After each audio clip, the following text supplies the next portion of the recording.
Subhanahu wa taala. Ulaika humul warithun alladzina yarithunal firdausa hum fiha khalidun. Dari semua amalan yang kita bahas hari ini yang disimpulkan oleh tim Islam itu Indah yang diambil daripada suratul Mu'minun dan diambil daripada hadis baginda Nabi SAW, maka ternyata Allah tutup dengan mengatakan ulaika humul warithun. Mereka itu adalah pewaris, para pewaris. Apa yang diwarisi?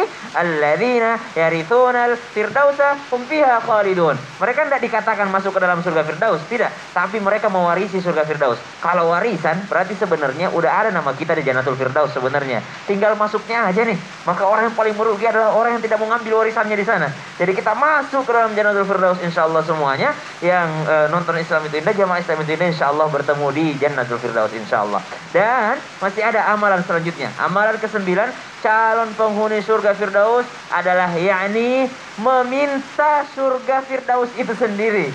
Jadi dari tadi ngamalin nggak pernah minta. Jadi ya Allah, saya melakukan amalan-amalan tadi ya Allah, saya minta surga Firdaus ya Allah. Ya, Abu Nawas itu ilahi la sulil firdausi ahla. Nggak tanggung-tanggung, benar-benar minta Firdaus gitu. Dia memang benar-benar minta Firdaus. Padahal dalam hikayat, dalam riwayat disebutkan Abu Nawas itu salah satu orang yang susah sekali berhenti minum khamr. Jadi dia seorang pemabuk yang mana bahkan ulama pada saat itu tidak mau sholati jenazahnya. Dikatakan kaulah sholati sajalah.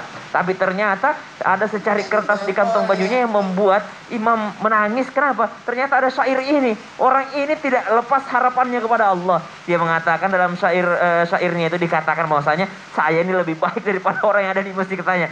Kok bisa? Karena ada ayatnya. Fawailul lil musallin. Celakalah bagi orang yang sholat. Tapi tidak ada celakalah bagi para pemabuk. Maka walaupun saya pemabuk, saya masih berharap Firdaus kepada Allah Subhanahu wa taala. Maka jangan putus harapan, minta kepada Allah Subhanahu wa taala dan mintanya jangan setengah-setengah. Nabi SAW mengingatkan, apabila kalian memohon kepada Allah, maka mohonlah surga Firdaus karena ia adalah surga yang terletak paling tengah dan yang paling tinggi. Maksudnya adalah jangan minta gini, ya Allah, masukkan saya ke dalam surga walaupun cuma pinggirnya. Saya sadar diri kok. Jangan, tapi mintalah setinggi-tingginya. Dengan bahasa Arabnya bisa, Allahumma inni as'alukal firdausil a'la minal jannah.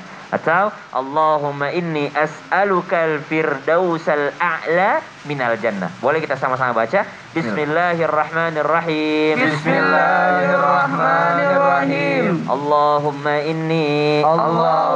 inni as'aluka firdausal a'la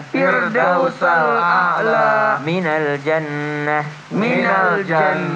Jadi memohon kepada Allah, ya Allah, sesungguhnya aku benar-benar memohon kepadamu surga Firdaus, surga yang tertinggi di sisimu ya Allah. Dan tidak mungkin kita masuk surga kecuali yakni ridho dari Allah Subhanahu wa taala. Maka diingatkan, di antara jarak-jarak ini sangat jauh ketika dikatakan bahwasanya di surga itu terdapat 100 yakni tingkatan. Allah menyediakan untuk para mujahid di jalan Allah jarak antara satu tingkatan dengan tingkatan yang lainnya bagaikan langit dan bumi. Karena itu, jika kalian meminta kepada Allah, mintalah Firdaus, karena sungguh dia adalah surga yang paling tengah dan yang paling tinggi. Di atasnya sudah langsung Arsy, Sang Maha Pengasih, dan darinya sumber sungai-sungai daripada surga. Hadis riwayat Bukhari. Kan ada kenikmatan tertinggi itu bertemu dengan Allah. Ketika Allah membuka tabirnya, maka yang pertama itu dia di surga yang paling tinggi dong. Siapa itu? Orang-orang yang di Jannatul Firdaus, dan mereka hanyalah orang-orang yang mau mengamalkan yang diajarkan tadi daripada guru-guru kita di panggung atau di mimbar Islam itu Indah melalui ayat-ayat Al-Quran, melalui hadis-hadis baginda Nabi sallallahu alaihi wasallam. Semoga kita semua berkumpul kembali di Jannatul Firdaus. Amin. Berarti kita melakukan semua amalan ini aja kubur dari Allah.